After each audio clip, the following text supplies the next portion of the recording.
I am ranked number one. One! That means I'm the best.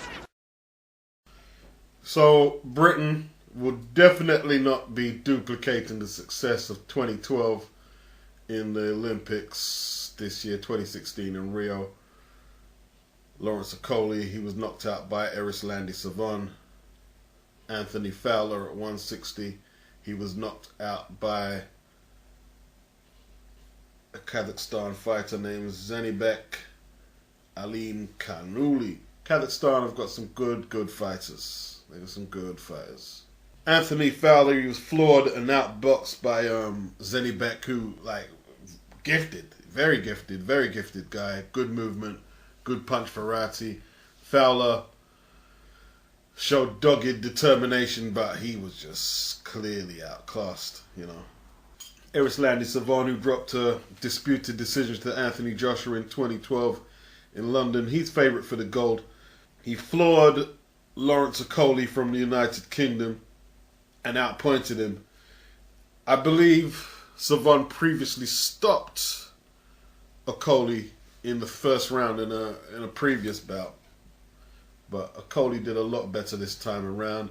Okolie, nicely built guy, good puncher, but he couldn't get to grips with Savon, who didn't look that impressive in my opinion. He didn't look that impressive. He's moved down from super heavy to heavy, Savon, but the punches that mattered were landed by Savon. When he attacked, he made them count. He landed the harder punches all throughout. He floored Lawrence Okolie with a good shot, I believe, was it the first or second? He floored him anyway early. Although Okolie did hit him with a good shot that Savon definitely felt and was buzzed a little by. Josh Kelly was the only British guy who won yesterday. He defeated an Egyptian named Walid Muhammad, a southpaw, a spoiler. Kelly boxed a smart fight and he got through that. Another British boxer we lost was Galal Yafai. Galal is one of the Yafai family, a fighting family. I can only remember one of the brothers, that's Kal Yafai. I can't remember the other one. His apologies that I don't remember his other brother. He holds a title right now. They both hold titles at pro. And maybe Galal might turn pro after being eliminated in the Olympics. He may turn pro himself. Unfortunately, he was drawn against a 19-year-old Cuban named Johannes Aguilagos.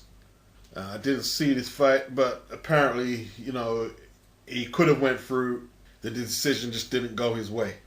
I saw another Kazakhstan heavyweight named Vasily Levitt, and he stopped his Chinese opponent Yu via third round TKO.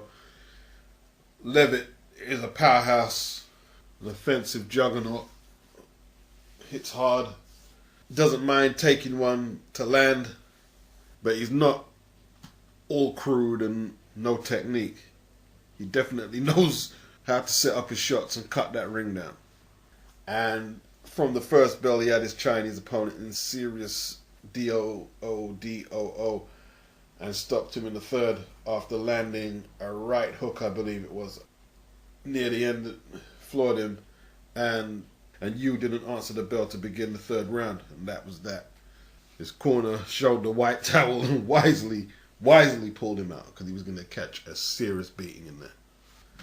He might well end up facing Kennedy St. Pierre, a Mauritius fighter. I saw that one.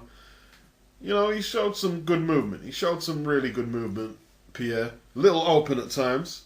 Got caught a few times. The fight was deadlocked until the third round.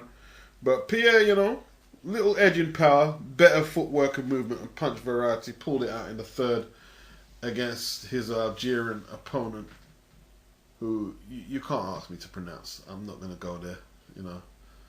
Let me just say this. I thoroughly enjoyed watching this Olympic boxing. I can't wait to see more. I don't care who's fighting. I want to see more. Because they've got rid of this punch counting system where the judges have to punch in when they believe a punch is scored. Absolutely ludicrous. They've got rid of that. There's no head guards. And it's like watching real fighting again. Because I remember the punch count era watching boxing, And I see some fighters, you know, just trying to flick out an extra punch just to get that 1 or 2 punch advantage, rather than concentrating on boxing and setting up their shots, man.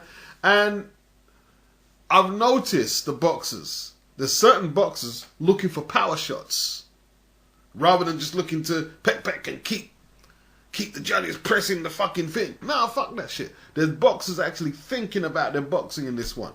And there's some hard fights. So, I'm not mad at that one bit at all.